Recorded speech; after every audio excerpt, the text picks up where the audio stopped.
tout, on a une conscience. Et même quelqu'un qui ne connaît pas l'Évangile, il sait très bien que ce qui est fait n'est pas droit.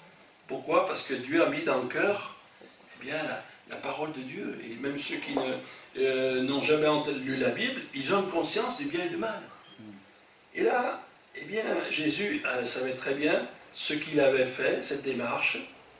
Et il a dit justement, il s'est invité lui-même à la maison. Hein? Et alors ils ont dit les autres, voilà, Jésus est allé chez un homme pécheur. Et Zachée, il va se défendre. Hein?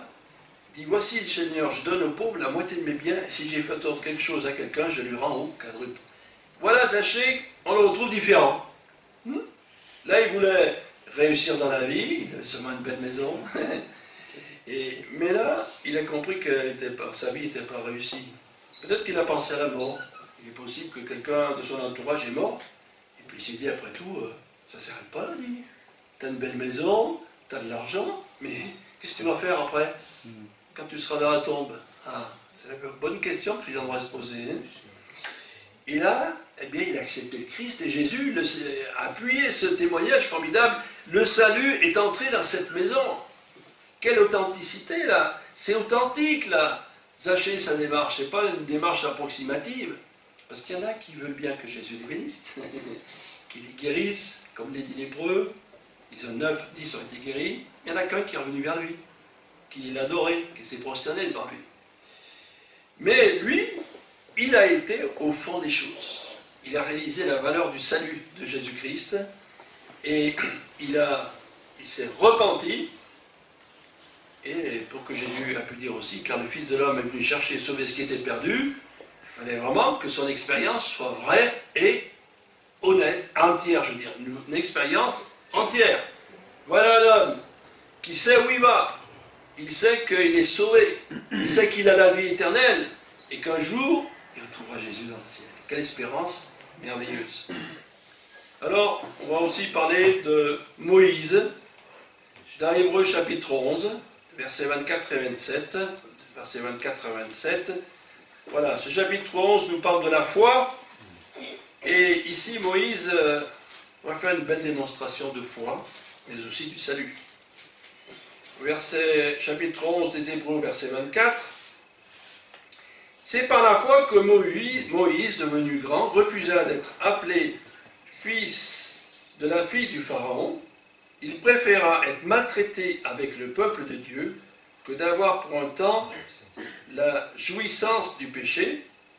Il regarda l'opprobre de Christ comme une richesse plus grande que les trésors d'Égypte, car il avait les yeux fixés sur la rémunération. Alors on s'imagine Moïse dans sa jeunesse, là, élevé parmi les grands, il devait recevoir tous les honneurs, avoir le grand luxe, des serviteurs, des servantes qui étaient là pour toutes choses, faire des bons repas. Quand le pharaon invitait des grandes personnalités, il était là. Et puis il savait que lui, il serait un jour le successeur du pharaon. Oh, c'est quand même la gloire, ça. Hein? On peut dire, ah ben tiens, je vais réussir ma vie. Là, ça va être super. Et puis, il s'est rendu compte que les Hébreux, ceux de sa race, ils souffraient, qu'ils étaient esclaves. Et là, il a dit qu'il a regardé l'opprobre de Christ comme une richesse plus grande que les trésors d'Égypte. Il a compris quelque chose de spirituel d'important. Il a réalisé que finalement, eh bien, même s'il appartenait à Christ, par anticipation, donc il a saisi les choses de Christ. Vous savez que même Job a pu dire, je sais que mon Rédempteur est vivant, pourtant Jésus est venu des centaines d'années plus tard. Et là, il a réalisé le Christ, que c'était une richesse beaucoup plus grande. Il a compris les vraies valeurs. Il a compris comment réussir sa vie.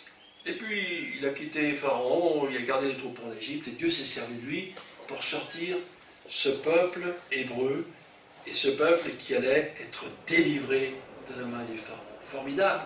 Il a vu des miracles. Il a été témoin lorsque Dieu lui-même a écrit les 10 commandements sur les tables de pierre. Formidable. Il a réalisé les vraies valeurs. Et finalement, c'est ça qui est important pour nous aujourd'hui. Ces choses sont passées il y a plus 2000 ans, mais aujourd'hui c'est pareil. Est-ce qu'on réalise les vraies richesses? Est-ce que c'est simplement d'avoir 10 millions, des milliards d'euros, d'avoir un yacht ou beaucoup de maisons un peu partout dans le monde, des grandes villas comme ils ont ceux qui sont milliardaires? Aussi c'est d'avoir d'autres richesses plus importantes encore, parce qu'elles sont éternelles. Voilà ce qui est important. Les richesses du monde sont passagères, les richesses de Dieu sont éternelles. Et finalement, lui, il a eu la bonne vision. Et Dieu fasse qu'autour de nous, et bien même des personnes célèbres, ça existe, hein, des chefs d'État comme Abraham Lincoln qui a aboli l'esclavage, qui était un chrétien authentique, qui priait tous les matins et qui était vraiment sincère. Et lui aussi, il était chef d'État, mais il a dû dire, bon, je suis chef d'État, mais après tout, je mourrai comme tout le monde. Hein. Donc on réalise qu'il y a un monde dans l'au-delà, qu'on réalise les richesses que le Seigneur nous prépare dans le ciel, et déjà ici-bas. Hein. Les richesses, c'est la parole de Dieu.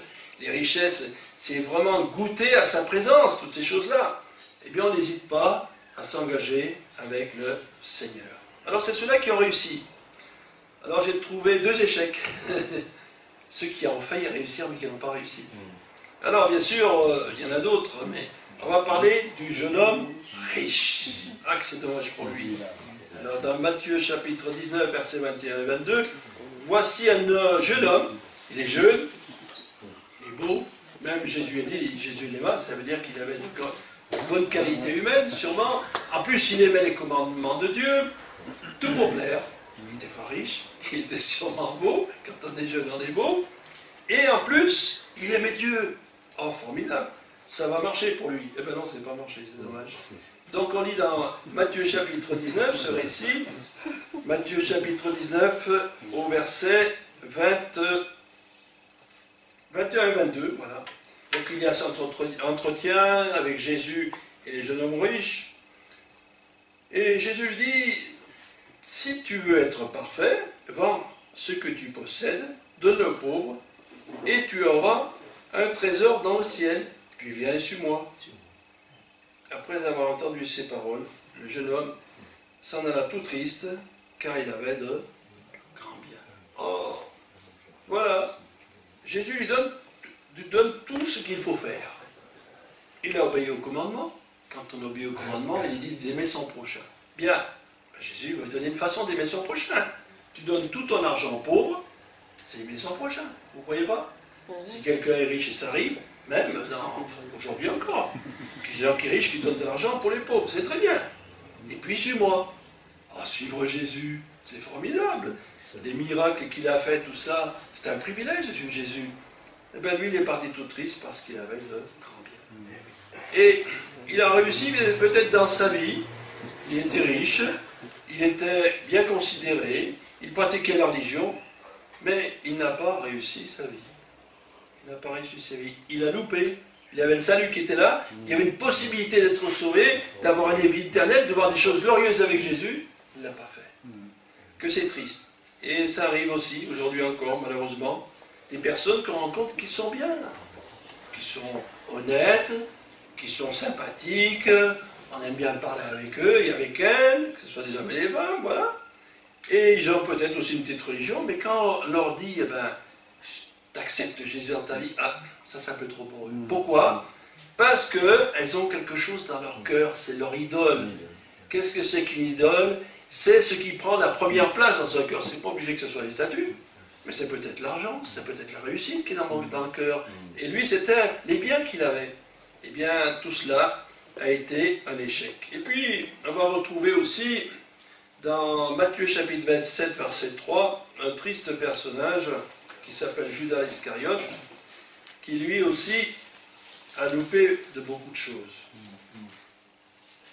Judas Iscariote, donc Jésus l'a choisi comme apôtre. Ah, formidable.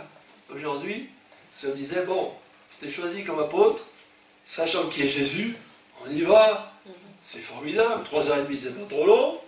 Et puis tu vois des choses merveilleuses, tu entends des messages à longueur de journée, il prêchait du matin au soir, il avait une puissance incroyable, puis il avait la compassion, c'était merveilleux ce qu'il faisait Jésus, n'est-ce pas? Et bien Judas, il était invité à partager le ministère de Jésus, lui-même à chasser des démons, hein, parce qu'il a dit, il a envoyé ses disciples 2 par 2 pour chasser des démons. il a vu des choses glorieuses. Et Jésus savait qu'il aimait l'argent. Il n'en a pas tenu compte parce que c'est lui qui tenait la bourse et qui prenait de l'argent. Mais il a été patient. Et Jésus est patient. Et malheureusement, il a été repris par ça, par cet amour de l'argent. Et on va lire donc, quand il va livrer Jésus, c'est dans l'évangile de Matthieu, chapitre verset 3. Matthieu 27, verset 3.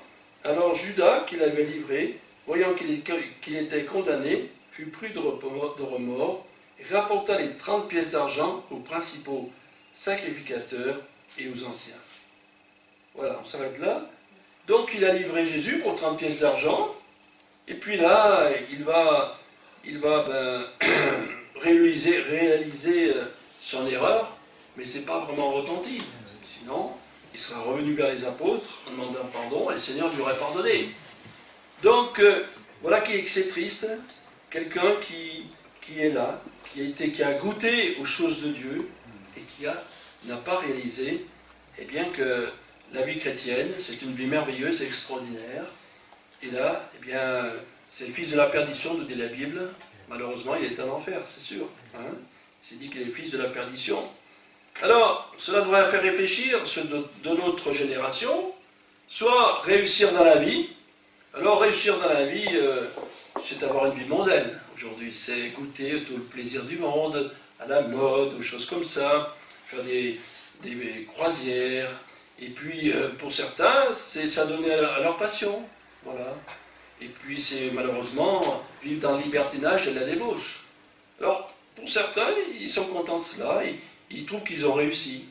Mais malheureusement, ils oublient qu'il y a une vie après la mort. Ils oublient qu'il y a une éternité et qu'il leur faudra rendre compte à Dieu. Et finalement, le monde dans lequel nous sommes fait tout pour qu'on ne pense pas à Dieu. D'abord, on ne parle pas de Dieu dans nos médias. Et toutes ces choses du monde, eh bien, sont là pour distraire les gens, pour qu'ils oublient qu'il y a un Dieu, qu'ils oublient Jésus-Christ et qu'ils se tournent vers lui. C'est triste, hein? Bon. Par contre, qu'est-ce que nous apporte notre vie avec le Seigneur, réussir notre vie? D'abord, ça nous apporte la paix et la joie. Nous réalisons que Jésus, à la croix du Calvaire, qui a donné son sang, eh bien, nous procure une paix extraordinaire. Il y a sa présence, il y a l'amour, et puis il y a sa parole, avec toutes ses promesses. Et surtout, il y a l'espérance de la vie éternelle, l'espérance de la résurrection, l'espérance aussi que Jésus revient. Tout cela, ce sont des trésors. Les promesses dans la Bible, c'est des trésors. Et dans le ciel, ça sera extraordinaire. Nous aurons l'occasion de louer, d'adorer le Seigneur, de lui rendre grâce, mais aussi d'être avec lui pour l'éternité. Voilà. Réussir dans la vie, dans le monde, c'est plus ou moins important, mais réussir sa vie, ça a des conséquences éternelles. Et non seulement pour nous, mais lorsque quelqu'un dans une famille se tourne vers le Seigneur, c'est d'autres aussi qui peuvent venir, qui viendront. Pourquoi? Parce que celui qui tourne vers le Seigneur, il va prier pour les membres de sa famille, il va prier pour ses amis, et le Seigneur va faire grâce. Et dans le ciel, on reverra ceux peut-être qu'on a priés depuis longtemps, et qu'on les verra dans le ciel. Quelle gloire! Et voilà, ça c'est ça la réussite. La réussite, c'est un bon chrétien, une bonne chrétienne. La réussite, c'est être délivré de nos péchés, de nos passions, et de vivre une vie nouvelle. La réussite aussi, c'est que nous avons le privilège, eh bien, de témoigner de notre foi, de prier pour ceux qui nous entourent. Nous avons un but, des objectifs, une activité. C'est parfait.